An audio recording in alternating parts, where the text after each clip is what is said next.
Assalamualaikum warahmatullahi wabarakatuh. Perkenalkan, nama saya Nurul Fatimah dengan NIM E1E12018. Pada kesempatan kali ini, saya ingin menjelaskan materi sistem operasi untuk memenuhi tugas MIT.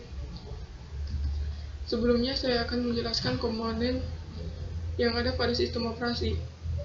Tidak semua sistem operasi mempunyai struktur yang sama.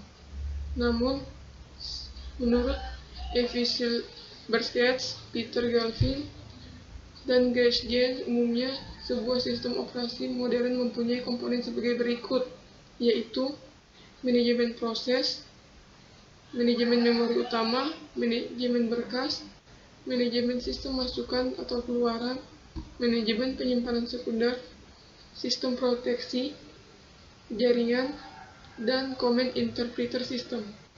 Sedangkan menurut Andrew Stuart Tenenbaum, sistem operasi mempunyai 4 komponen, yaitu manajemen proses, masukan atau keluaran, manajemen memori, dan sistem berkas.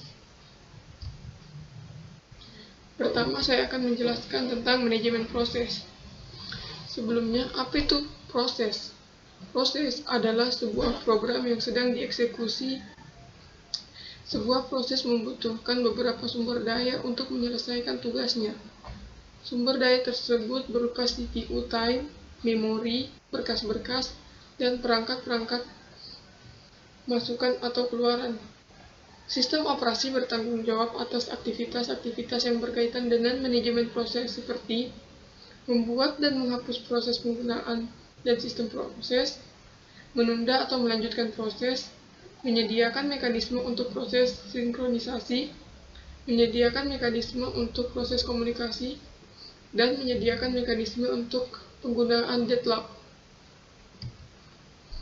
Selanjutnya, saya akan menjelaskan manajemen memori utama. Memori utama atau lebih dikenal dengan memori adalah sebuah array yang besar dari word atau byte yang ukurannya mencapai ratusan, ribuan, atau bahkan jutaan. Setiap word atau byte mempunyai alamat tersendiri.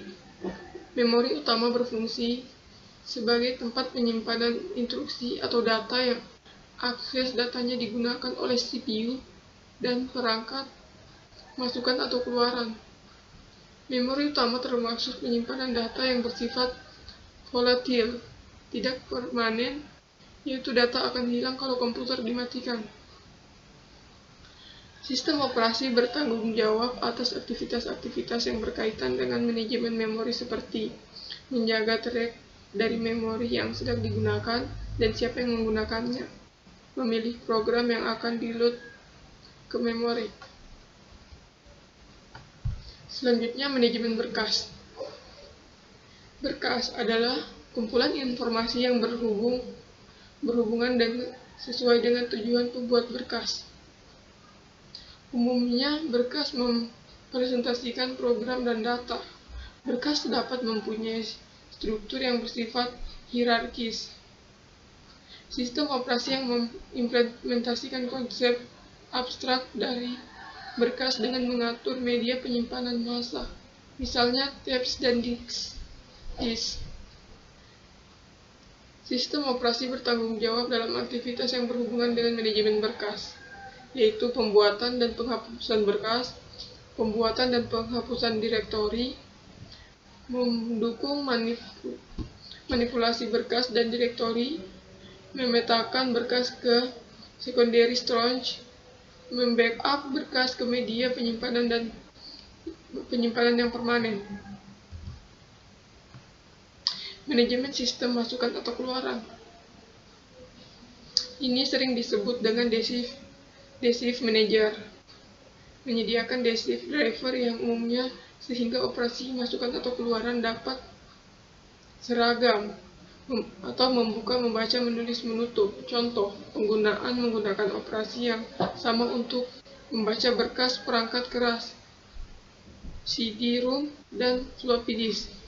Komponen sistem operasi untuk sistem masukan keluaran yaitu penyangga, di mana menampung sementara data dari atau ke perangkat masukan atau keluaran Spalding melakukan penjadwalan memakai masukan atau keluaran sistem supaya lebih efisien.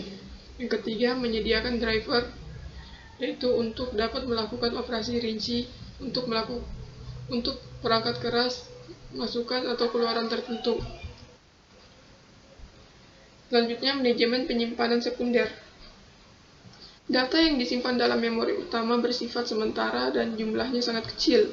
Oleh karena itu, untuk menyimpan keseluruhan data dan program komputer dibutuhkan penyimpanan sekunder yang bersifat permanen dan mampu menampung banyak data sebagai backup dari memori utama. Contoh dari penyimpanan sekunder adalah hard disk, disket, dan lain-lain. Sistem operasi bertanggung jawab atas aktivitas-aktivitas yang berkaitan dengan manajemen disk seperti free space management, alokasi penyimpanan, penjualan disk. Selanjutnya, sistem proteksi. Proteksi mengacu pada mekanisme untuk mengontrol akses yang dilakukan oleh program, prosesor, atau penggunaan ke sistem sumber daya. Mekanisme proteksi harus membedakan antara yang sudah diberi izin dan yang belum. Yang kedua, spesifikasi kontrol untuk dibebankan atau diberi tugas. Yang ketiga, menyediakan alat untuk pemberlakuan sistem. Selanjutnya, jaringan. Sistem terdistribusi adalah sekumpulan prosesor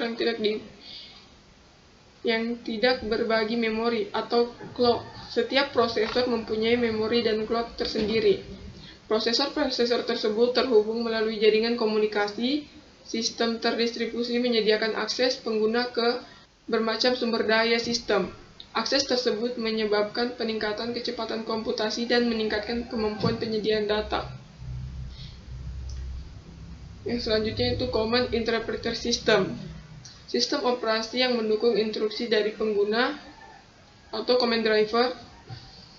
Program yang membaca instruksi dan mengartikan control statement umum disebut Control Card Interpreter, Command Line Interpreter, dan terkadang dikenal sebagai SHIELD. Command Interpreter System sangat bervariasi dari satu sistem operasi ke sistem operasi yang lain dan disesuaikan dengan tujuan dan teknologi perangkat, masukan atau keluaran yang ada. Contohnya CLI, Windows, PenBZ, dan lain-lain. Sudut pandang alternatif. Yang pertama itu 1. Layanan sistem operasi. Layanan sistem operasi dirancang untuk membuat program menjadi lebih mudah. Adapun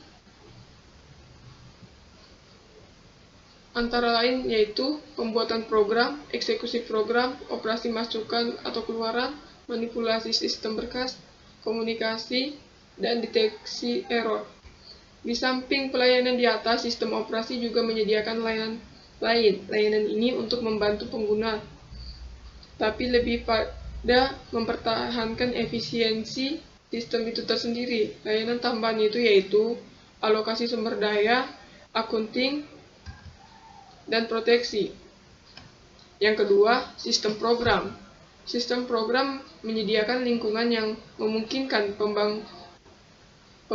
pengembangan program dan eksekusi berjalan dengan baik. Dapat dikategorikan antara lain manajemen atau manipulasi berkas, informasi status, modifikasi berkas, pendukung bahasa pemrograman, loading dan eksekusi program, dan komunikasi. Ketiga, sistem call. 3 metode umum yang digunakan dalam memberikan parameter kepada sistem operasi, yaitu melalui register.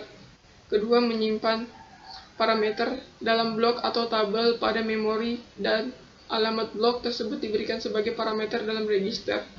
Yang ketiga, menyimpan parameter ke dalam stack oleh program dan melakukan pop-up pada stack oleh sistem operasi. Keempat, sistem calls management process. Sistem call untuk manajemen proses diperlukan untuk mengatur proses-proses yang sedang berjalan. Kita dapat melihat penggunaan sistem calls untuk manajemen proses pada sistem operasi Unix. Contoh yang paling baik untuk melihat bagaimana sistem call bekerja untuk manajemen proses adalah fork.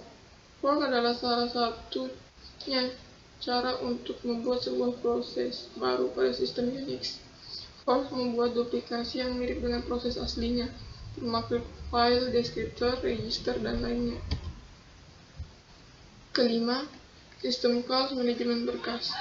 Sistem call yang berhubungan dengan berkas sangat diperlukan seperti ketika kita ingin membuat atau menghapus suatu berkas, atau ketika kita ingin membuka atau menutup suatu berkas yang telah ada, membaca berkas tersebut, dan menulis berkas itu. Sistem calls juga diperlukan ketika kita ingin mengetahui atribut dari suatu berkas atau ketika kita ingin merubah atribut tersebut. Yang termasuk atribut berkas adalah nama berkas, jenis berkas, dan lain-lain. Keenam, sistem call manajemen peranti. Program yang sedang dijalankan kadangkala memerlukan tambahan sumber daya. Jika banyak pengguna yang menggunakan sistem, maka jika memerlukan tambahan sumber daya, maka harus meminta peranti terlebih dahulu. Dan setelah selesai penggunaannya, harus dilepaskan kembali. Ketika sebuah peranti telah diminta dan dialokasikan, maka peranti tersebut bisa dibaca, ditulis, atau direposisi. Nah, ketujuh, sistem calls informasi maintenance. Beberapa sistem calls disediakan untuk membantu pertukaran informasi antara pengguna dan sistem operasi. Contohnya sistem calls untuk meminta dan mengatur waktu dan tanggal, atau meminta informasi tentang sistem itu sendiri, seperti jumlah pengguna, jumlah memori, dan disk yang masih bisa digunakan, dan lain-lain. Ada juga sistem calls untuk meminta informasi tentang proses yang disimpan oleh sistem dan sistem calls untuk merubah informasi tersebut. Ke-8, sistem calls komunikasi. Dua model komunikasi, antara lain message passing dan shared memory. Dalam message passing, sebelum komunikasi dapat dilakukan, harus dibangun dulu sebuah koneksi. Untuk itu, diperlukan sebuah sistem calls dalam pengaturan koneksi tersebut, baik dalam menghubungkan koneksi tersebut maupun dalam memutuskan koneksi tersebut ketika komunikasi sudah selesai dilakukan. Jika diperlukan suatu sistem calls untuk membaca dan menulis pesan, agar pertukaran informasi dapat dilakukan. Sekian penjelasan dari saya, lebih dan kurangnya mohon dimaafkan. Wabillahi taufiq wal hidayah. Wassalamualaikum warahmatullahi wabarakatuh.